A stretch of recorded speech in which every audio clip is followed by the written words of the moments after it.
Okay. Okay, hi, this is Michael Ellis. Right now, I broke down and I made a circuit with, or designed a circuit with a transistor in it, okay? So you have a circuit with a transistor in it. In my apocalyptic energy circuits, or energy circuits that would survive the apocalypse. So I put in it one of these big bastards, the Motorola, the kind that Bedini used in his circuits, the MLJ, MLJ 21194G. The G means the green, or the whatchamacallit, the Rojas, the whatchamacallit, lead free design. So the environmentally friendly. So it's the MJL 21194 for the P, or the MPN. Yeah, the MPN. So that's the I think these are MPN, if my memory serves me correctly. So so this is the mystery circuit. I'll just set that over there. You're going to want to use a neon bulb to protect the transistor, because it does use an exploding inductor, and or like the back EMF of an inductor in the circuit.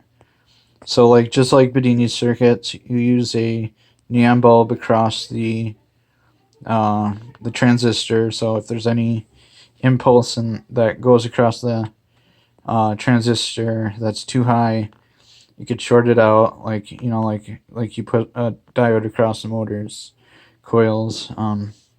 So anyways, so to protect the transistor, as you can see on the right hand side there, you use a neon bulb, like 120 volt or less. Since it's about 200 volts that it starts damaging the transistor. Okay, what else? In my Instagram picture, I said 470 ohms. Should actually be for the first here. Okay, so basically, I'll start out with how the circuit works. Okay, so basically here you have your power supply. This is your battery source, and it's going to go through R1, which on my Instagram I said should be 470 ohms. Actually, it should be more around 470 K ohms. The reason being because we want a 15 hertz circuit. The right way I had on my Instagram it was 15 millihertz. So we want 15 hertz circuit.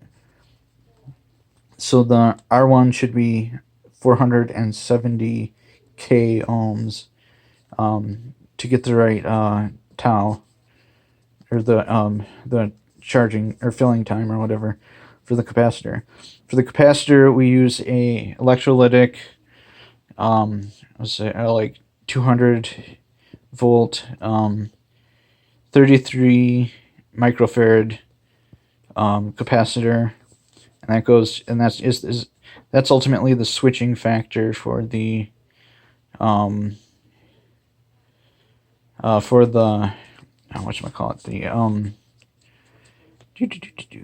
the transistor. So that's our oscillator. We basically have an RC circuit for our firing off our gosh, I can't think. I'm having brain farts all over. For the switching mode for our transistor there. And so off the positive, you also have resistor 2, which I thought would just be 470 ohms, or it can be 470K to 470K, and that goes into the collector. to actually power the circuit. Everything's connected to the chassis, so it's actually going to bounce the ground. It might actually. So then we drop the energy into a tank circuit. The reason we do this is because we want the most energy out of it we can get. Because these square waves coming through, or mostly square waves, anyways, should auto resonate the tank circuit. So you should get resonance out of the tank circuit from the brief cutoff of the transistor. And so for L1 and C2, we should be using a ignition coil and like a vehicle condenser type of capacitor, because those are like the appropriate durability and size, and that's the cheapest you're going to find them in that type of setup. If you try and buy them like a one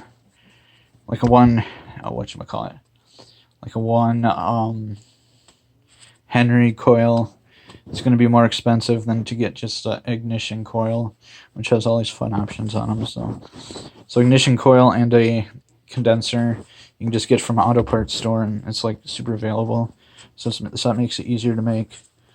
And then off the coil, you're going to pull your two poles.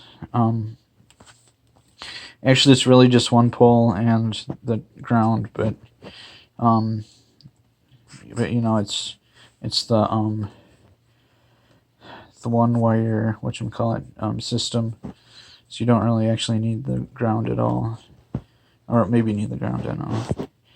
So anyways, so there's my mystery circuit number 7.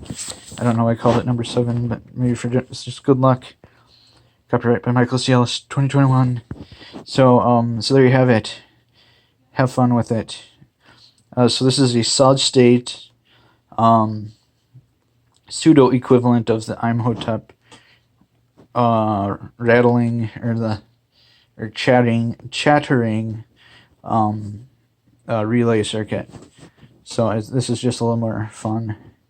Something I had dreamed up with the capacitor oscillator there. So yeah, so this is like a half of the circuit with the two transistors tied to the capacitors, with the giant R circuits coming down off of a positive rail, the multi-vibrator or whatever. So this is just one half of it, and it's like simplifies the circuit like a whole lot. So it gets a little more complicated with the circuit protection, but yeah, this simplifies it like a lot.